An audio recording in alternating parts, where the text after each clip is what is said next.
How is leaky brain different from leaky gut? You can look at that will let you know if you have an inflammatory process in the brain. They're called autoimmune markers How does birth control impact long-term hormonal health for women? because they have, polycystic ovarian syndrome, because our society. Is there an environmental toxin you were shocked at when you learned about it? It's like, what is going on here? Yeah, it was actually black mold. And to think about it, a lot of the knowledge I have now, I wish I had, 20, 30 years ago, because I might have helped even save people in my own family. So the one toxin I was very surprised of in the research was black mold. How does somebody know if they're inflamed? If that is infectious, toxic, gut, or any other instability in your body, all of which can influence a brain inflammatory.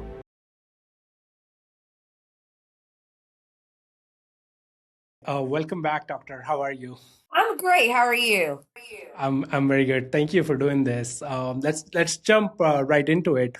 What inspired you to become a doctor? Well, you know what? It's a funny story. I didn't grow up wanting to be a doctor. I thought I was going to be a lawyer. Then I was going to be president of the United States. All right.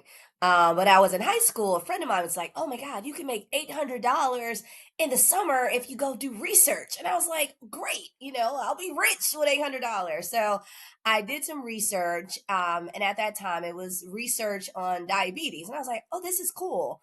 And then my undergrad Brown University, they had a program where you went from undergrad, so straight college, to med school. And so when I got accepted, it was like, it's no way turning back. So it was kind of like a default. Like I say, that's the story of my life when it comes to this career. It wasn't something planned, it was something just introduced that I loved. And I really didn't make that decision until junior year of high school because, medicine really wasn't on my mind. So I think it's no turning back. And I'm pretty happy that I made that decision. What kind of research was that you did back in the day? Oh, so it was the first research project, right? We were in a really big house in Bar Harbor, Maine. I don't know if you've ever been to Maine. It's like the one of the prettiest places in the United States. They're known for seafood, but they had this house where they had high school students from all around the country. And we did research on mice. So it sounds kind of gross, but it was awesome. And so we learned more about diabetes and how diabetes worked, and we had diet, mice who had the certain diet and those who were on a regular diet and those who were on a really healthy diet, and saw which mice got diabetes. And so that was kind of my first introduction to nutrition as well, and understand that, the diet and diabetes and health risk factors connection, but it was in animal models, which, as we know, translates today to the human model, right? In our standard diet that we have in this country. But that was kind of when I was hooked. Why functional and integrative medicine? You didn't do the conventional route, right? Well, so I went to family practice. So I had a regular training at Georgetown. And so right after I graduated, so this was like 2011, I was kind of bored thinking of the idea of just doing functional medicine. I mean, I was kind of bored thinking of doing primary care, like writing prescriptions, and seeing patients every 15 minutes. So it actually was a classified ad that said for doctors who think outside the box. And so I was kind of ready to do something different. And so, sure enough, I checked outside that box. And my first job, real job out of residency, was with a practice that treated Lyme disease and co-infections. And then I started learning about functional medicine and functional health. So, just like with the whole medical piece and medical school, is kind of how I ended up in functional medicine. And I'm the kind of person, if I love it, I just keep going with it. And so now, because that was kind of the first introduction to real patient care. I mean, I can't turn back. I've just learned too much. So I won't ever go back to traditional family practice. For an average person listening to the podcast, how do you explain the difference between conventional way of treating and what you do? How is that different? So I call myself a detective, right? I'm trying to prevent you from having to see the traditional doctor. So I'm actually looking at root causes. So I'm taking what I learned, basics, what I learned in science, what I learned in biochemistry, what I've learned from studying the human body and how it works, and trying to work at preventing health conditions. But more importantly, I call it common sense medicine. When people are ill, you have to understand why, and you got to look at the root cause. So, when functional medicine, we look at everything. It starts with genetics on down to health conditions in your family, to just predisposition to toxins, everything that in infections, everything that can make a person ill. So, we're doing detective work and we're asking those great questions as to why, and we're putting it all together. May it be your hormones, your infections, your sleep pattern, your diet, to really get to that root cause and then heal the patient as a whole, not just treating the symptom. But isn't there a problem with the fact that the patient only come to a doctor when they already have a problem, right? Yeah. What you're trying to do is, well, do these things and won't get a disease, but then an average person that doesn't have a problem don't go see a doctor, right? Yeah, I mean, that's absolutely true. But I think now in the world, with all the awareness of different, especially toxins in our society, health conditions that target our children, and people just having questions about overall wellness, we're starting to see, and even through things like this and more health podcasts and social media, we're seeing more inquiries about, like, how to prevent illness, right? People are more proactive now and trying to get those answers, unlike way before when we didn't have easy access to all these different types of health information. So I think that's what makes it different now, is that there's more access and more free access, and more quick access with online media, podcasts, conferences, so people really get a sense before those health conditions start on ways to prevent them. I think that's what's happening. Well, what does an average person look like that comes see you? Are they already suffering with something, or are they just really, you know, defensive and they want to start taking care of their health early? Give us a little bit of like an average patient you see. So when patients come to my doorstep, right, they're usually referred to by other doctors. And they're seen and they're kind of dismissed and they're trying to figure out what's wrong. So that's what's unique to my patient population, is that majority of them have already been dismissed and they might have nebulous symptoms as simple as chronic fatigue or nebulous joint pain or even mood disorders. Like, it just feels like something's not right. And a lot of times they've had these normal workups by numerous doctors, or people have just dismissed them. So my patient population ranges from just simple anxiety and mood disorders all the way through to chronic tick-borne diseases, long COVID, chronic Lyme, just to people who have gut problems. So I see a large variety of patients, but more importantly, the patients I see have a whole list of problems that just can't get answered, and they know that they're not at their baseline and they're looking for the reason why. So that's the patients I. Okay.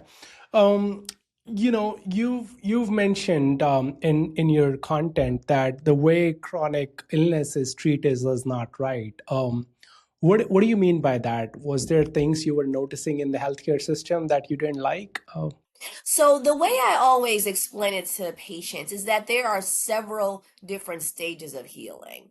And people always want to get to healthy maintenance. That's their goal. But if we don't stabilize the foundation, if I'm not looking at, your simple things like your sleep pattern, because your brain rests when you sleep, or your gut, or your hormones, or just your toxin load, then I'm not really going to have success at eliminating whatever contributing factor. Or even when I find that diagnosis, I'm not going to have the success I would like at getting you better if I don't look at the complete picture. So many patients and so many doctors, they're trying to cut corners in healing. You're going into their office, they're trying to give the drug, they're trying to give the medicine as soon as you say a symptom, but they're not taking a step back and looking at the entire patient. And it starts really from conception.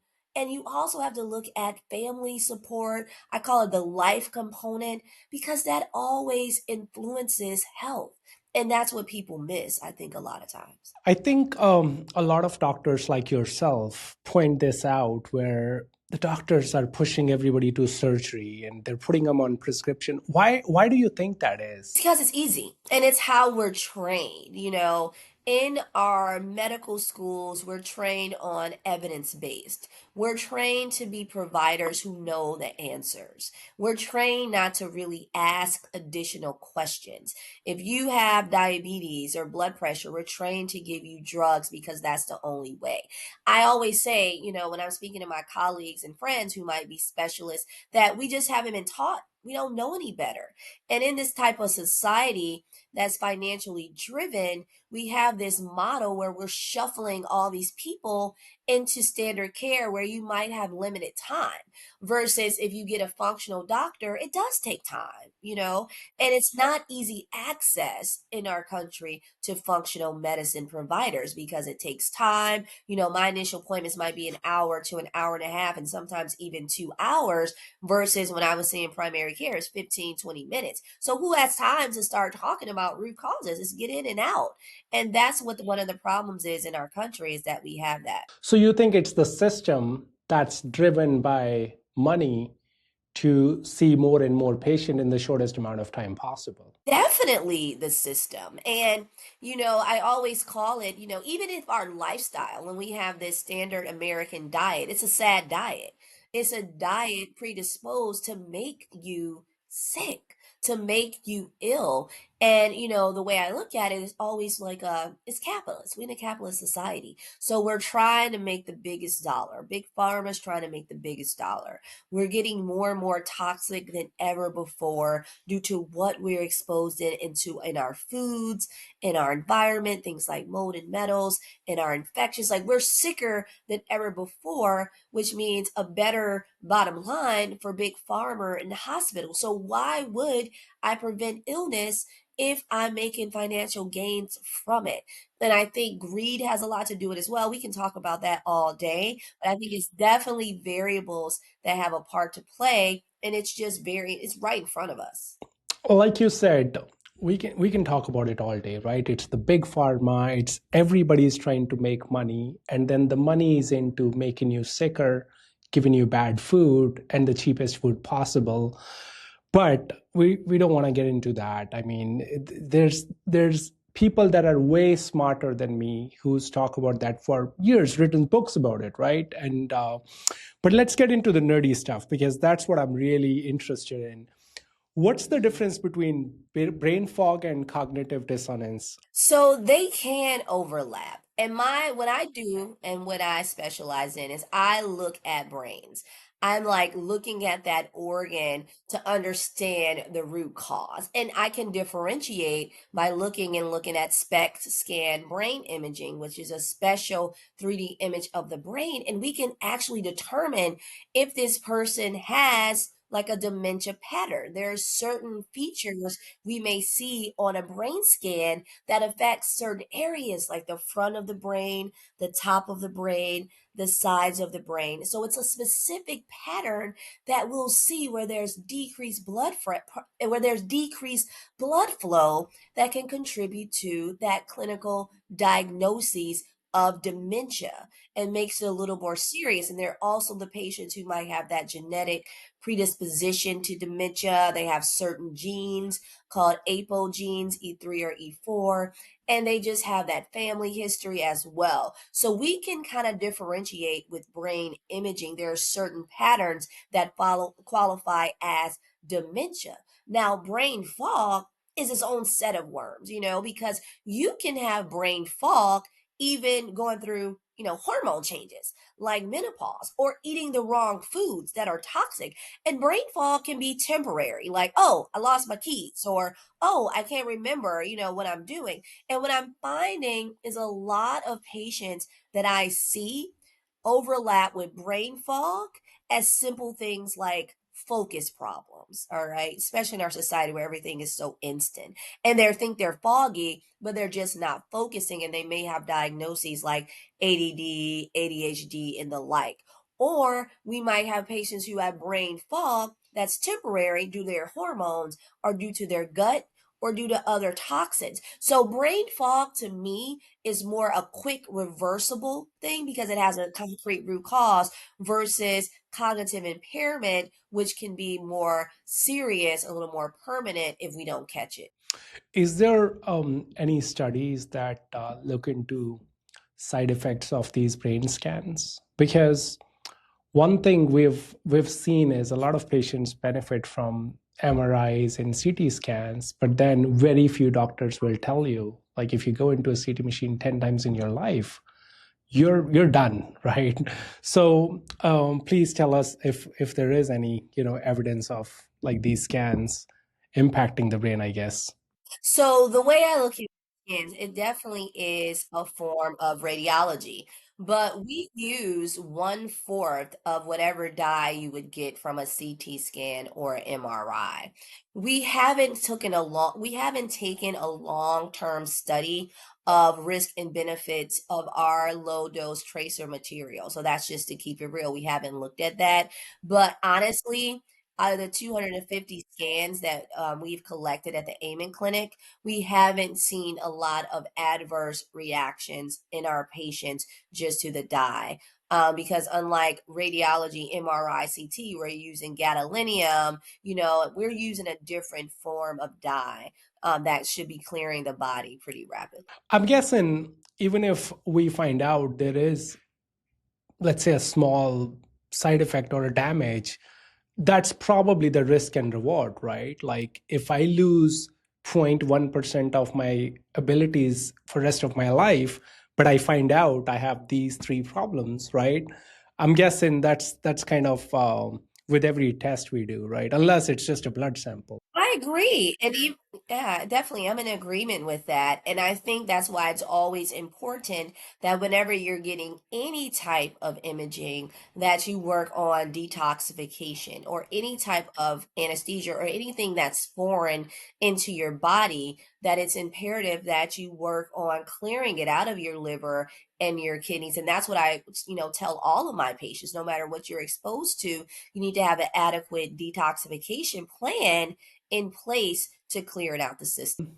You talk a lot about inflammation, right? How does somebody know if they're inflamed?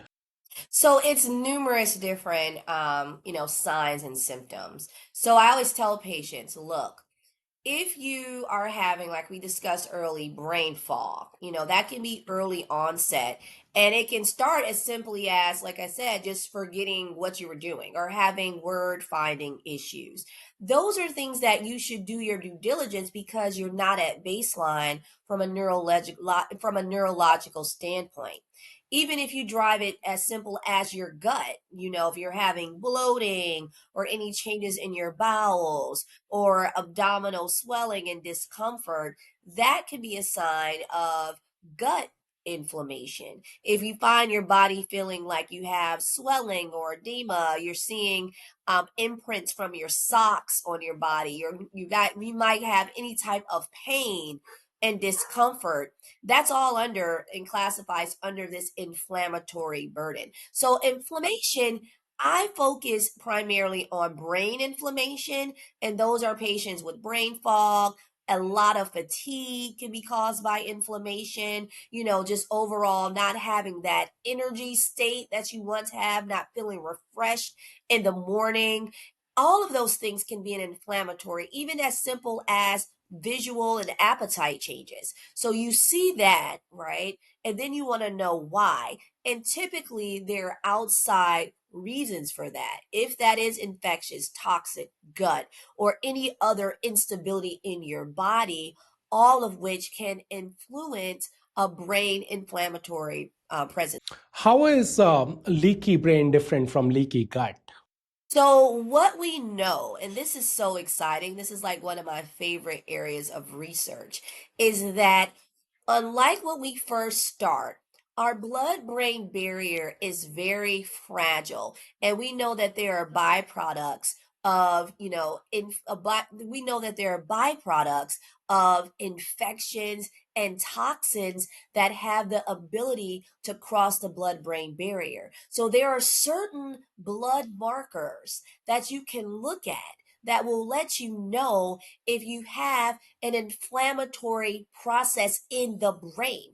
They're called autoimmune markers, neuroautoimmune markers. And there are several that I look at, maybe anti-GAD, S100. I might even look at immunoglobulin, something fancy, that level that your doctor can check at standard labs. But that gives me clues that there has been something broken at the blood brain barrier level. Now, leaky gut can lead to a leaky blood brain barrier, but it's not the same thing. So, with leaky gut, you're thinking about how that gut border, which should be really tight, what I call tight junctions, and should protect the gut because the gut is our fortress. It's connected to our brain. So we have those neurotransmitters that keep our mood stable. We have a lot of those immune cells in our gut.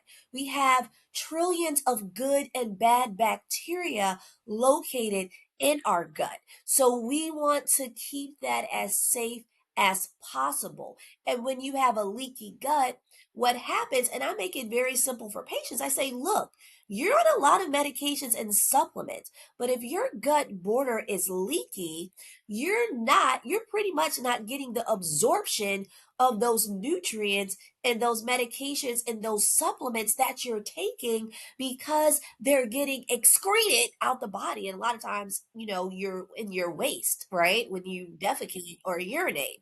And also, you're having a higher toxic load. And I find that leaky gut a lot of times can lead to your mood changing. So everyone who I see who's had any type of mood change, depression, anxiety, bipolar, any of those diagnoses, I'm always looking at that gut border for that leaky area to see what has penetrated, how inflamed it is, and to help with absorption and healing. So gut is just gut, but it can lead to a leaky blood brain barrier, which is when we're in a lot of trouble and need a lot more support for neuroinflammation and treatment. You talk a lot about trauma, right? Is how does the trauma hide in our brain but then show up as illness in our body? Because a lot of people have hard time differentiating trauma with physical illness, right? They think it's a mental thing. Can you talk a little bit about that? Yes, so it's actually wonderful because I first learned about trauma through treating my patients who have Lyme disease or chronic mold and other infections. And they would present to my office, and I would say, okay, you've been on all these treatments, but why aren't you better? So I look at it as the trauma of chronic disease on layers, even before I'm looking at an emotional piece, because, not being a psychiatrist. So I term it the trauma of chronic illness. Okay. And so when that happens, you have several areas of the brain that when you look at imaging, you can tell that's too active. So that's the front of the brain, the frontal lobe. It's something there called an anterior cingulate. That's the sides of the brains where you have something in your limbic system called the basal ganglia. And then a big word you use, the thalamus. So it looks as if there's in some of these trauma patients, a diamond pattern on their brain scan. And the thing is, if you have that trauma pattern, it's really hard for your brain to feel safe to heal. So you're trying all these treatments, you're trying and you're failing, or even you're really sensitive to certain meds and supplements and you don't know why. And as doctors who treat chronic complex illnesses, it's very important that you dig into that. But the problem is, a lot of the patients I see, they only want to focus on the medical piece. They don't want to think about that psychiatric component, but I have to explain to them that it's neuropsychiatric manifestations of this disease. And if I don't get that trauma worked on, if I don't get that limbic system or that fight or flight feeling safe to heal and making your brain feel safe to heal, then we're going to have some trouble as it comes to recovery. So, in those patients, even before I start treating their underlying imbalances, I might send them to something called neuromodulation, where they might see a therapist who might work on different modalities of brain healing, what we call modulation. And those are tools like EMDR and biofeedback, neurofeedback, ways that you can work on calming those areas of the brain that are preventing that safety that your brain heals and that are causing that fight or flight. So that's important that it's worked through. And that's why I love working at Amen Clinic, because we do have that combination of functional psychiatry. But my difference is I'm looking at root causes, but I was ignoring that trauma of chronic disease because it's so easy. You get dismissed, you're sick, your diagnosis, you might have problems with your family. They're not understanding because you look completely normal in most cases, right? So that needs to be dealt with in all of my patients if that is a contributing factor. Trauma or that fight or flight response. You have to find ways to deal with it. Is there environmental toxin that you were shocked at when you learned about it? It's like, what is going on here? Yeah, it was actually black mold. And the thing about it, when you learn things and well, I know when I learn things in functional medicine, I always get frustrated because I think about how it applies to me personally and how there were things that I didn't quite know at that time. But I'm a very spiritual person, so I know, God makes everything happen for a reason. But a lot of the knowledge I have now, I wish I had, 20, 30 years ago, because I might have helped even save people in my own family. So the one toxin I was very surprised of in the research was black mold and how water damage illness can cause neuroinflammation. And even the research that shows that mold toxins, some of them can overlap with dementia features, cause brain scan imbalances, and even they have studies that show Alzheimer's patients have had black mold toxicity. It's because we're just breathing it in. Yes, in those water damaged buildings. And growing up, I grew up in a water damaged building, and I watched both my grandmother and my mother suffer from dementia and eventually end up passing from that. And I always ask myself, because I did my own genetic workup for mold sensitivity, if that was something that if we had moved out of that water damaged building or they had been treated on a and they had been treated on a protocol, had that been the same outcome. And because I see it so often with my patients, because those are things you can treat and are reversible. So that was like a shock to me. That like changed my life.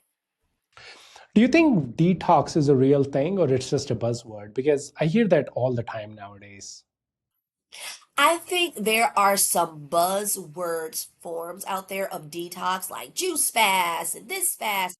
I think when you look at it, the liver, the gallbladder, and the urine and the stool are the major ways we detox from our body in general. So when I'm telling patients, yes, you're coming to my office for a detoxification plan, but you need to know that we're naturally going to clear toxins. We're going to clear that waste. And if you're having bowel issues or you're having liver issues, then that's a sign that you have problems in different actual straight up biochemistry, different pathways that need that support. So it's individually tailored to a patient once you find that toxin that's there. But I'm always telling patients to be cautious of just running out and doing detox because you don't detox is not millions of dollars. Detox is a lot hundreds of supplements.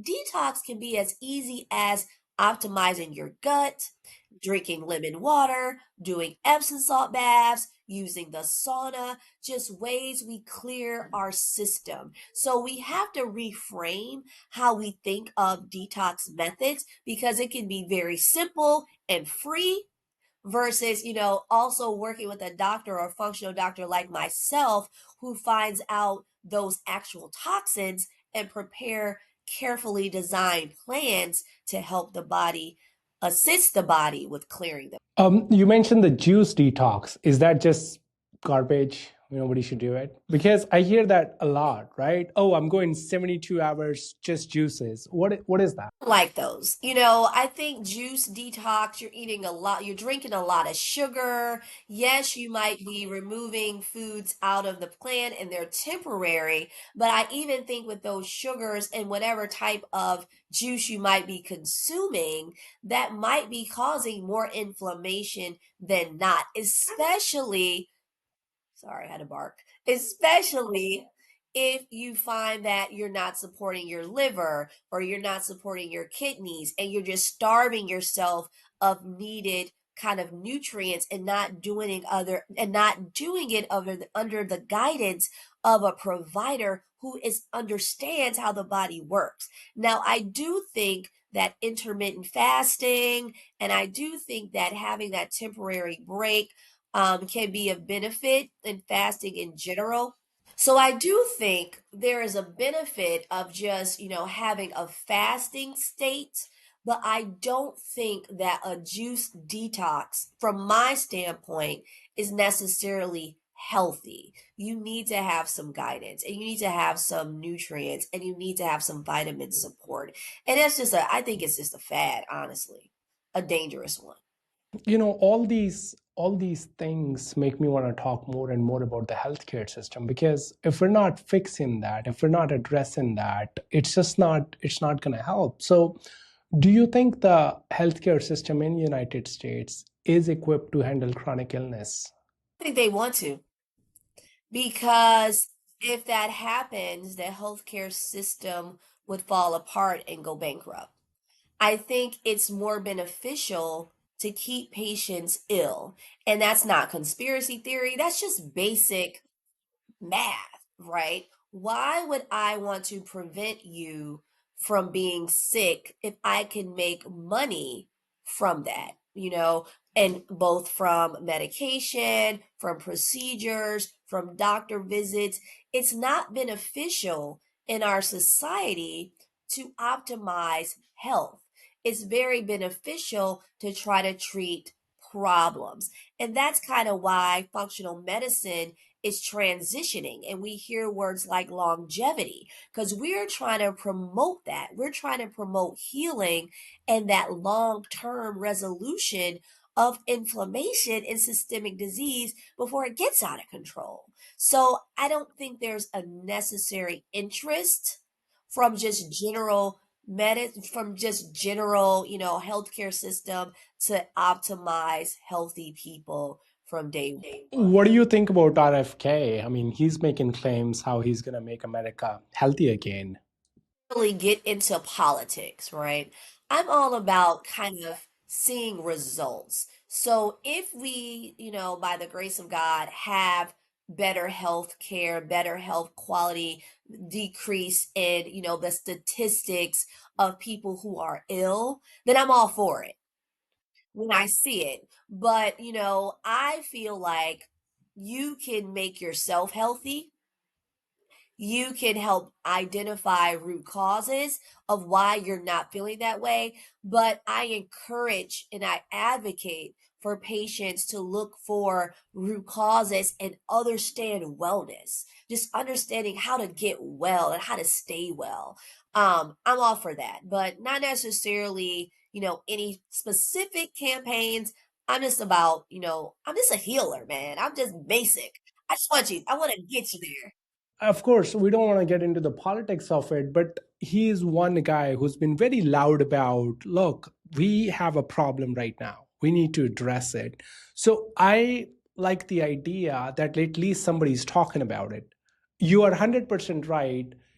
We don't believe it until we see it, right? If we don't see that stats are getting better, then all of this is just political drama. And I'm with you, but I guess I'm just naive, right? I'm hopeful somebody's gonna come in and not make the change, but even stir the ship in the right direction, right? Like that's kind of where it's coming from. But anyway, psychiatric meds. What's your take on psychiatric drugs? So the way I look at it, mental health is brain health. And my goal is to get people on a more functional approach to brain inflammation treatment that can also impact your mood.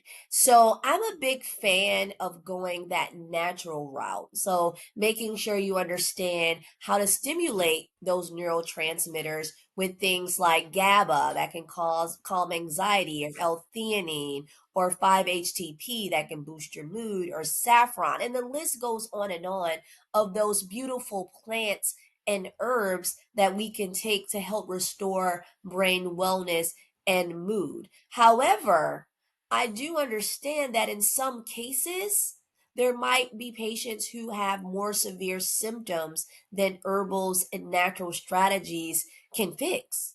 So I'm not against anything, right? So I prefer the natural approach, and I try as hard as I can to get patients to fix their brain health so they don't need those medications. I try to do adjunctive therapy. I dream and I hope and I pray that I get my patients off of those meds, because if I think there's a neuropsychiatric cause of something else, I want to see if there is a root to that problem that might also help their mood. But I can't ignore the fact and be naive that in some conditions there might be a genetic component, right? That won't necessarily get better just with my approach. And that's why I like working side by side with functional psychiatrists that get to that cause. But I don't prescribe any anti-psychiatric medications. I don't like them in my patients. I prefer root cause treatment of neuropsychiatric disease. I'm very straightforward about that, but I can never say, oh, throw them out. That's, you shouldn't do it. That's fair. I I don't think a lot of, not just doctors, I think in general people just have like their way of thinking and they're like, I'm right and that's the way it should be. So I respect that. Do you face criticism for your approach? Have you faced like lashback where, I don't know, from the community, from fellow doctors? Oh, of course. I have some great friends who are specialists who, always ask me, oh, why are you doing this? Isn't that just for the wealthy? Why are you going that approach and putting people on a herbal? But you know what? I don't care. If you don't have haters, you're not doing it right. We're going to all have those people who challenge us. I don't listen to the noise. I mean, I'm honest. Like when I first started, I might have been like, oh, am I doing the right thing? But over the years, I've developed my skill set so that I can help bring functional medicine awareness to anyone, no matter, what your health ethnicity is, what your financial status is, where you are in the world, that I go and I preach about, and I say preach for a reason in modalities, especially like this, just the basics on how to help yourself and how to be empowered. So I don't care about that. I care about my outcomes of my patients, and that I feel as if what I'm doing is a revolution in general medicine because we need it. Is there a patient story that you think about and it always stands out and makes you feel proud of what you're doing? It's like, this is why I do it. So I'll never forget, I had a patient, because I see a lot of kids who are on the spectrum. And this was like a story that kind of changed my life. Because I didn't enter functional medicine thinking that would be one of my drivers, would be patients on the spectrum. And he was nonverbal, very picky eater. When I met him, mom and dad were just looking like, there's no hope for him. We've been down this road, seeing all these doctors for years, but no one had ever tested him for chronic infections. And in fact, we found that when I did some testing, that he was a carrier for strep throat. It in fact had something called pandas, which is a pediatric condition where it causes this neural inflammation, this autoimmune process in the brain, and it's associated with chronic strep throat. and it had never been identified. He was carrying strep in his tonsils and he was getting recurrent infections, which also caused brain inflammation. And it was very obvious on his brain scan. And so, just doing an approach that helped get his infectious burden down really helped provide some relief and some improvement to his, daily living. He eventually started when we got him on the right protocol because we found out that he had a folic acid receptor problem. We got him on something called leucovorin, which is folinic acid, and that's found in the research to help with language. We treated his chronic strep throat with different antimicrobials, and that helped him a little more be more engaged and have less of those mood changes that I see in kids on the spectrum. He became calmer. We found out there were certain pathways in his brain where he could benefit from natural neurotransmitter stability. And we wouldn't have known that had we not looked at the root cause, got the testing we needed, looked at his gut, and tried to get him on that plan. So that was like, just groundbreaking for me because even in my own family, I have someone who's very close to me whose child has autism, and we talk about changing sugar because a lot of times they're picky eaters and making alternatives, and we find that helps more with calming and sleeping, which, as we know, is usually the first step to healing. So that was one of those. And then the one thing that I'll never forget, that mom called me and said, he said hello mommy, and was able to put on his shirt, and she learned how to put creative strategies to get fruits and vegetables by making homemade popsicles. And, while he was going through this treatment journey for these chronic infections. And I was like, I'm spiritual. And I was like, this stuff is bigger than me. There is help for patients. And I never, forget that story because that was the first. And I've had a lot of others that I've been able to help. But yeah, that was fascinating just to see that there could be infections that could make those symptoms in those children worse. You know what's really sad is there are kids that probably are going to go through their entire life not knowing that, that can be treated, right? It's just, are the gut issues becoming more common in kids nowadays? Oh, of course it is. And I would like to go back to your conversation, like it is what it is. I don't think that's true. I think that, as we get more awareness, especially as it relates to autism and what we call neurodiversity, we can get more answers. We can have more support for these children and even these adults because there are so many more tools available now and just a better understanding, and so many doctors who are looking for those root causes no matter where those patients are. So I've seen some stories of people having much better quality of life. I've seen some stories of kids having the right therapies and the right treatments and being able to become more high functioning kids on the spectrum. But it's always important to remember it's more awareness and there are more tools now than ever before. Now, to answer your question about the gut, of course. And you've had people, I'm sure, and I've looked at, your podcast who discuss the importance of understanding the gut brain axis and how toxic our foods is. Now, look, I'm a mom of triplets, right? I have two girls and a boy who are 9. And we make them, and all their life, they've just, because that's been our preference, very high protein vegetarians. They eat high vegetables. We're not really into processed foods. We avoid sugars and seed oils. And I remember getting mommy shamed left and right. Oh, you got to give your kids this. They need that. They're going to be malnourished. And these kids are gifted and they're athletes, one of which went to Junior Olympics for track. So it just goes to show that even though we try our best with our children, I can tell when they snuck that Halloween candy or when grandma comes over and we get some gluten in there because it's World War III.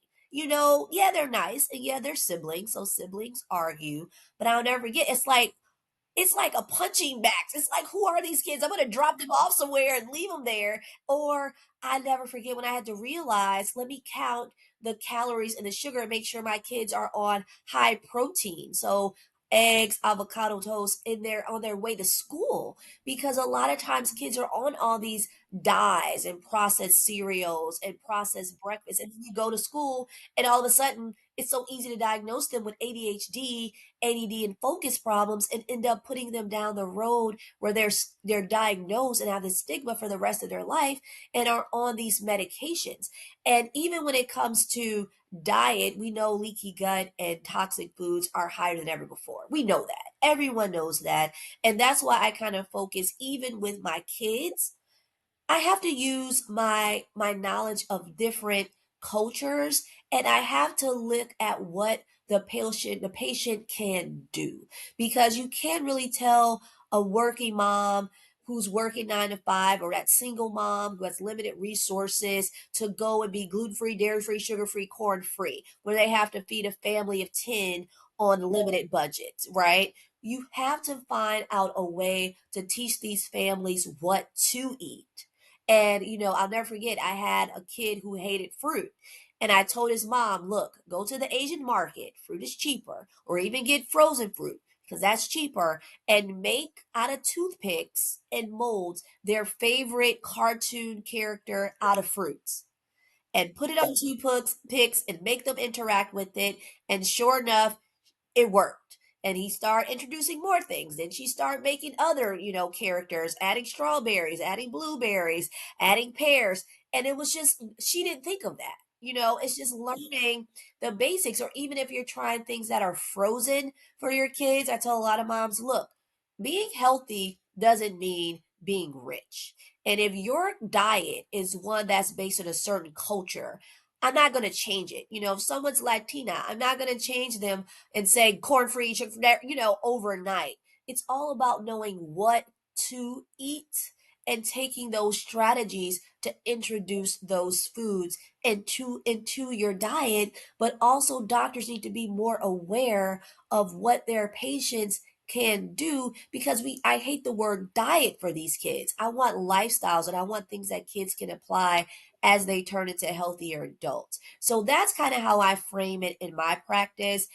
Depending on how dedicated the parents are and the child, I might say something to them like, look, give me the most toxic thing in your diet that harms your brain.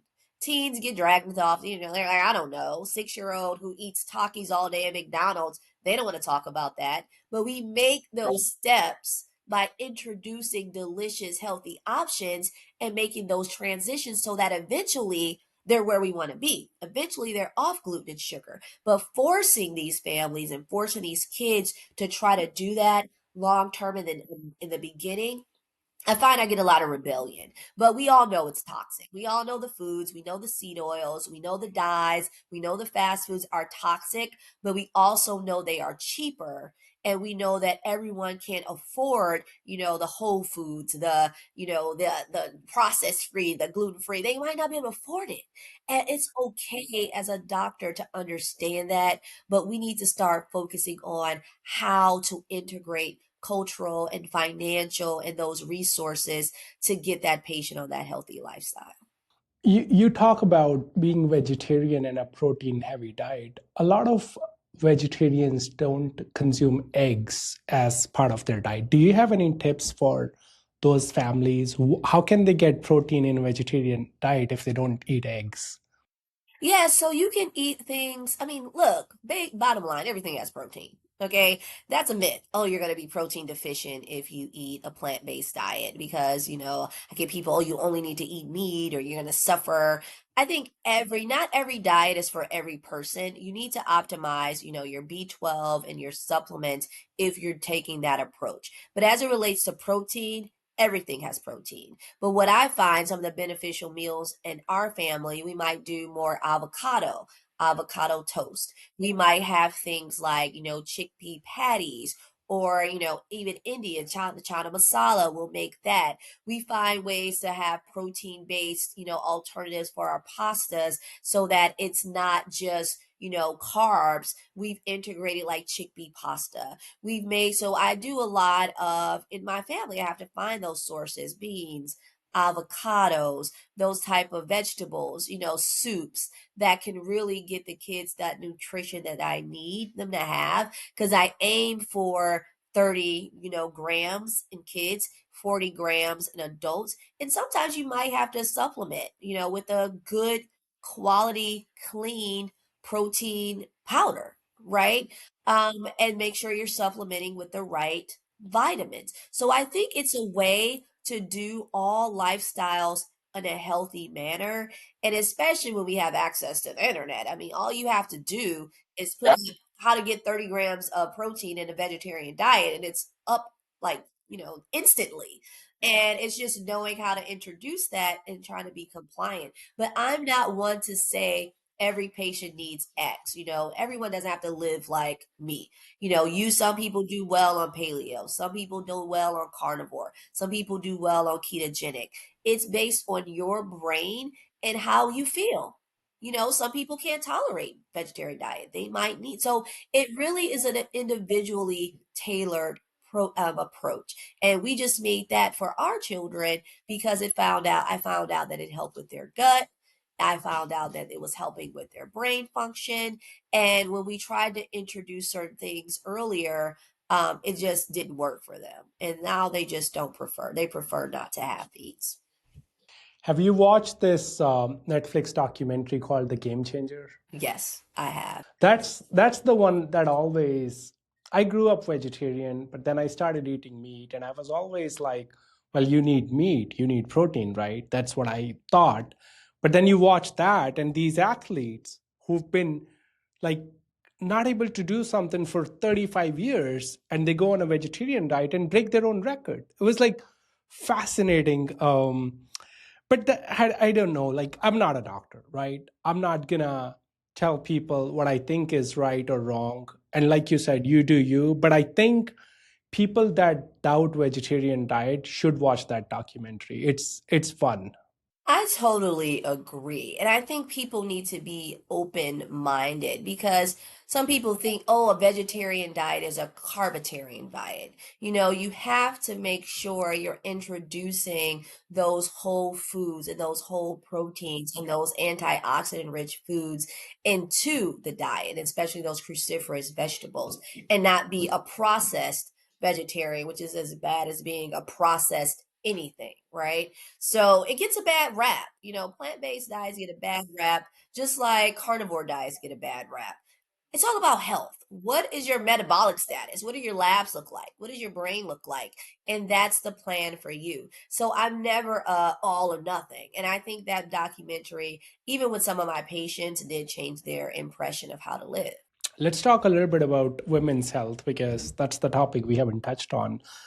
How does birth control impact long-term hormonal health for women? Think when I look at birth control, because a lot of people started, I'm finding at younger and younger ages, right? Maybe because they have, polycystic ovarian syndrome, because our society is rich with high estrogen producing foods and toxins like phytoestrogens, and kids are eating foods with hormones in them. So it's causing girls to even have more hormonal instability at a younger age, and that initial recommendation for an 11 and 12-year-old might be a birth control pill, right?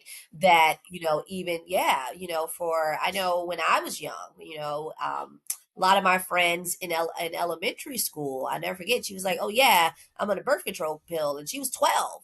And I'm like, what? Are you even having regular cycles? She was like, oh, yeah, I started early, but my mom said I needed it because I had other problems. And come to find out, I see that more and more because 12, 13-year olds, younger kids are being diagnosed with higher rates of hormone imbalances. May that be polycystic ovarian syndrome, if we're talking about female sex hormones, or, fibroids, or just problems with uterine linings at younger ages. And our first recommendation by most doctors is to give a hormone support.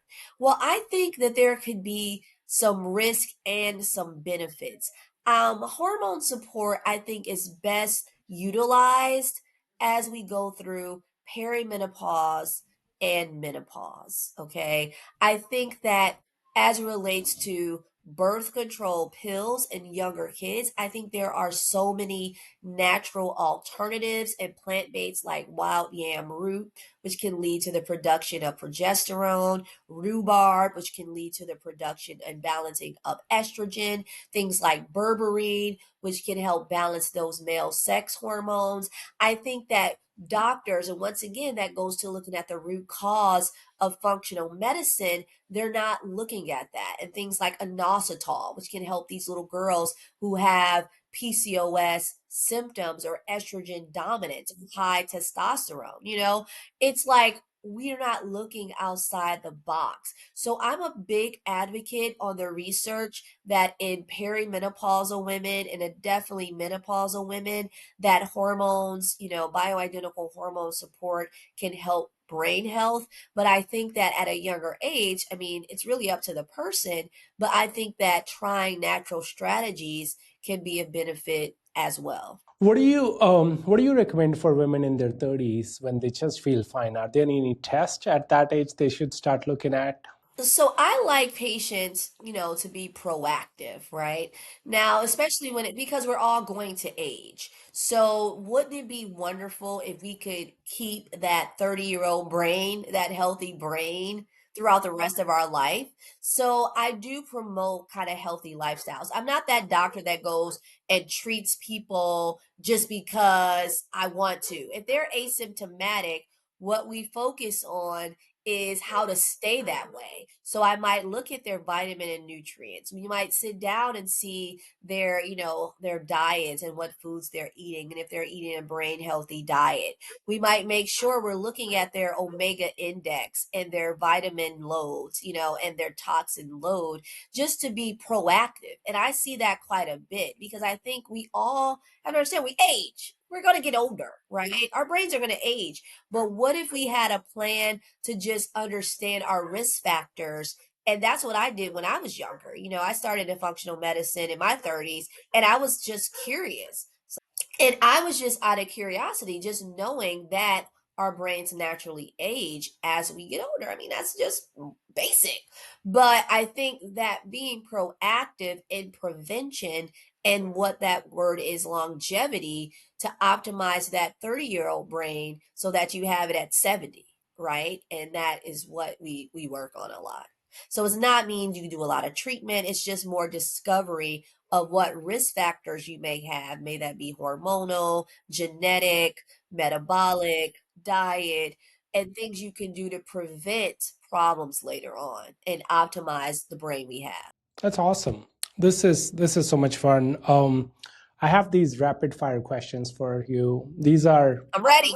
These are for fun. Don't think about it. Whatever comes to your mind, right? Can we do this? I'm ready. I'm buckled up. All right. Brain or gut? Who's the real boss? Oh man, that's tough. Both are, right? But if I'm gonna think about I'm gonna say the brain. Mold or mercury? What's worse for you? Mold. What's your favorite root cause to discover in a patient? Chronic infections and toxins, because those things can treat, yeah, I love it. Right, right. Coffee, is it harmful or is it healing? Mold-free coffee can be beneficial. You got to be careful because a lot of coffee has mold in it. Is Starbucks have mold in it? I don't work at Starbucks. You're not getting me in trouble. All I know is limit, I'm not a proponent of promoting coffee, but I mean, I don't think it's absolutely the worst thing you can do in your life. I just think that it can damage your gut in some cases, and a majority of them are ridden with mold toxins. But yeah, so, it depends on the patient. I'm not an advocate of promoting coffee utilization, but I do think it can cause some problems with your gut. A food you will never eat. Pork, just won't do it. Why is that? Religion? It's just gross?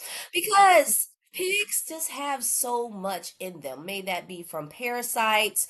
The most common parasite being Toxoplasmosis gondii, which crosses the blood-brain barrier and can cause schizophrenia. From systemic parasites, because especially if it's not handled well. And just think of the diet of the pig and what they're eating and how much waste they're consuming. That's just something I want to introduce. That and sashimi is the second because raw sushi and that risk with that raw fish of parasites. Yeah. I treat so many parasitic patients. I'm not trying to risk it. It's not worth it to me. I recently found out pigs will eat a human if you let them. Oh yeah. So if you just leave like a human body and pigs are around, they're the only animal that will voluntarily go eat it, even if there is other food. Yeah, and Ooh, that's kind of scary. you want to eat that tonight? Yum. I never actually ate it, and not because of any specific reason. It's just as a kid, I grew up in India, and pork in India is not the best quality. So the only meat I was told to eat was chicken and lamb because that's like the safest meat you could find. I tried bacon once. I didn't like it, and that's it. Whatever. What's your favorite supplement? Vitamin D. I think that is essential that everyone has a vitamin D if they D3 level of 50 or higher. It just is so beneficial for mood health, brain health, hormone health, muscle health. I mean, I think that's the most important vitamin that we have, one of the most important vitamins. What was the last thing you Googled? You? Oh, you did? Trying to make sure I knew what I was getting myself into, right? Interesting. Yeah, no, definitely. You don't want to be ended up with a psychopath for sure. What's the most rebellious thing you did as a student in a medical school? I mean, it was so many, right? It was this one, it's so funny. He had a lab that it was you had to go to every Friday. He was so I don't even know why this professor was still working. He had dementia, so he didn't know. I mean, it was like two kids who showed up at this lab every day. So the night before, I'm in college. I don't know any better. Me and my friend would just hang out, nightly every Thursday. Some rain, sleet, or snow. We would go to this restaurant and just hang out and say, you know what, we're not going to lab. And we all got A's on it anyway.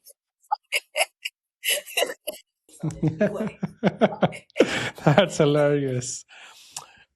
Is there a trend on social media that just drive you nuts? Hey, it's so many. Now that's a rapid fire question that I gotta think about. I just hate when people are like, let's keep it blanket and real.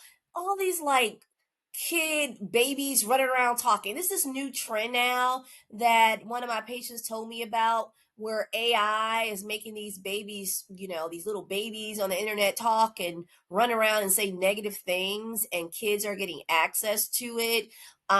I just think that that's just a terrible trend. It's like some people don't know with AI what's real and what's not. And that's the other trend going around that it just frustrates me because you'll see trends of AI with someone eating a fat food or baby eating something fatty and looking healthy, or you don't know what's real. So I mean, I believe in AI, don't get it wrong, but I think that on the internet, these images, they're just freaking me out, because you just don't know what's real. I'm not AI though. I'm not AI. I'm real. I'm a real doc out here. What's your go-to comfort food? Avocado. I can eat guacamole all day long. If you gave me just eat sitting there eating it. I love guacamole. I know that's like my addiction. I can put guacamole on carrots, I can put it on toast, I could probably put it on I can eat it on a sandwich. Man, if you give me some good guacamole, it's all What's day. um what's your favorite non-medical? The Colored Purple. That was like one of my favorite movies growing up. Alice Walker, she's one of my favorite authors. So yeah, that's a dynamic book. One of my favorites. Name one doctor that you admire. Dr. Amen. I gotta say him, right? No, but I do. I mean, I gotta throw that out. Everyone's gonna say, "Oh, yeah, you said that." But I really do admire him. I love Dr. Will Cole. He's another one of my favorites. He's really big at pushing integrative health and functional health. He's one of the first doctors doing it. So yeah, they're tied. What's your favorite childhood snack that you love but now you regret that you ate it? Cheetos, of course.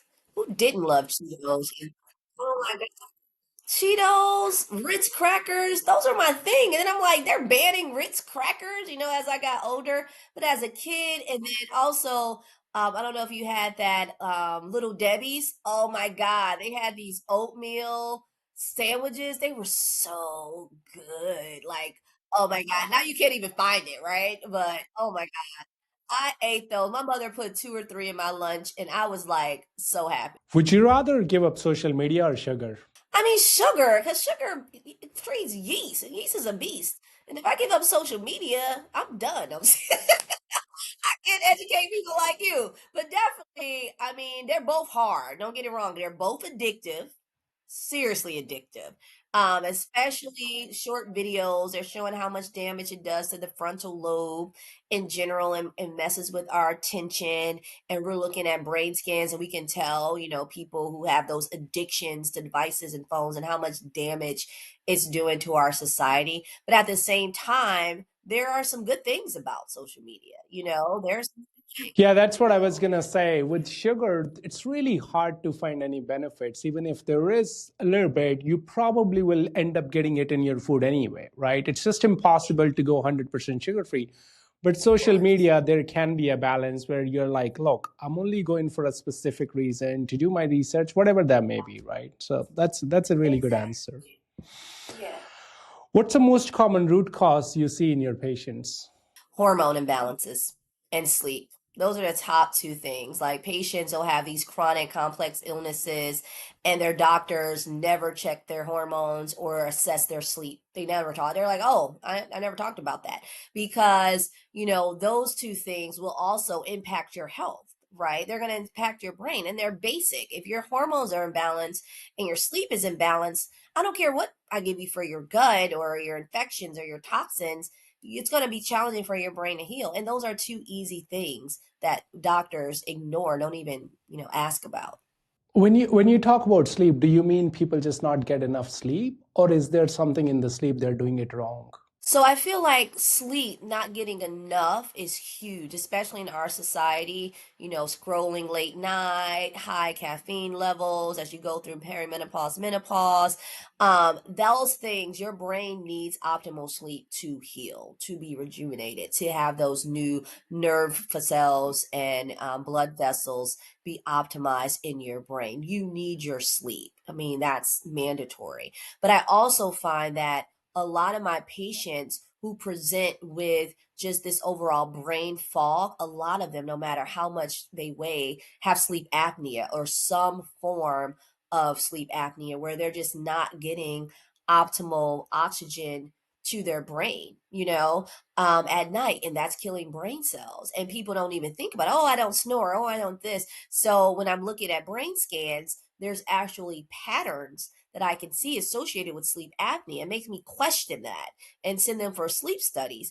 And a lot of times, getting that adequate rest and feeling refreshed in the morning, your body is brilliant. It's going to start healing itself. Your brain is going to start rejuvenating. Your immune system is going to start working better. Your cognition is going to improve just by working on your sleep patterns. Right. What is one thing conventional medicine gets right? I think surgery. I mean, because I can't fix a broken bone. I can't, having surgical interventions. I mean, you gotta have it. I mean, that's really it. If you were not a doctor or a lawyer, what do you think you would be? I would just be a teacher, man, because I love this stuff. Even though, I love teaching. I mean, I do teaching with my kids. Every time I present, because I go in a lot of conferences, it's not to gain patience, it's because I feel like you gotta let people know what's going on. And, God's given me that skill of being exposed to certain, places and conferences and people like yourself that I can't share. I can't keep what I know a secret. So, I mean, yeah. And so, I would be a teacher or a professor, something. Okay. What's your current favorite health obsession? Um, Sauna. I love infrared sauna. My husband and I, we fight over our sauna all the time. I remember I bought one a couple of years ago and I'm like going downstairs. I'm like, come on, really? You're in it again? He's like, okay, you want to do it? I'm like, okay, let's have a deal. You do it this time, and then he never listens because he goes over it the time he's supposed to be there. But yeah, we both feel so much better after using infrared sauna. Yeah, it's the best. What do you do when you're burned out? No. And I mean, because I don't have an answer for that. And people ask me all the time, what are your relaxation, self-care, this and that? And I try my best, but I'm not going to lie to people and say I'm great with that. I try yoga. I try, that 5 minutes of peace. And that's really all I can do, because I have a lot of demands is shut that bathroom door, turn on that music and ignore people, for 5 just to allow myself to get recentered, just allow myself, to, get that breathing. And then also when I'm burnt out, forgive myself, for not being able to do all the things I want to optimize my self-help. I think that gratitude and forgiveness help prevent that burnout feeling because you're grateful for what you're able to do even though you might add too much to your plate, and you forgive yourself when you fail at things, maybe even personal things or work related things that you might not get right, but you still try again. So I think my faith also has a lot to do when I get burnt out because I lost both of my parents, in 2022, like a month apart actually. And, one of the things they sacrificed so much for me to be here and, go to school. And my dad was a car salesman, my mom was a politician, and they couldn't afford Ivy League education for their kid for 8 years. So it was like that sacrifice is what drives me. And having my daughters and my kids see mom on like, a TV or a YouTube, that drives me. And then that patient who might reach out and say, wow, I never heard that, or I have some hope. Those things drive me because I know God gave me kind of a role on earth, right? But I have to forgive myself when I try to do it too much and go too far. Because I'm like, if I ignore myself, if I'm not good to myself, I can't be good to everyone else. So those are the things I do when I'm burnt out. I take a minute. Last question. What's one question you wish more people ask you on podcasts, conventions, presentations you do? I wish they asked me more about my self-care balance, because I get very few questions about that. And I wish they asked more about how doctors like myself, because when you don't hear and understand that term, functional medicine, how we serve or can serve underserved populations, people of color, people in different geographic locations. Because I don't talk a lot about that. I've done tons of podcasts, but I've only had a few that, point out that fact that there are health disparities that exist and how you need to kind of present functional medicine to one population who might have higher risk factors for disease, especially people of color, and also how you need to make these recommendations that are sensitive to their cultures and be aware of that and not put everyone in one big bucket as it relates to healing. I think people don't talk a lot about those two things, and I'm trying to change that conversation. That's awesome. Thank you. We have all your socials and we'll link them in the show notes. Is there anything specific that you want to share with their audience where you like to send them? Where can they learn more about you? All of that, please tell us. Yeah, so you can go to, Amen Clinics, AMEN clinics.com.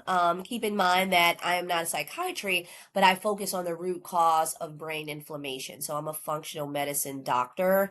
I also have, for people who are really suffering, I've been blessed enough to have a 2-week intensive program where I treat patients from all over the world. I've had patients from South Africa, Qatar, from each coast that might be diagnosed or might be suffering, and they get their testing, they get their, workup before they come in my door, and they know if they have mold or metals or toxins or hormone problems, and then they stay with me in the Virginia Amen clinics for 2 weeks. They get IV nutrition, they get coaching, they see me almost every day, they get intensive treatment based on their neurological and biological markers just to jumpstart that process of healing and encourage compliance. So that's a 2-week neuroinflammatory intensive program that we have here at Avon Clinics. And then my email, dreboni cornish.com.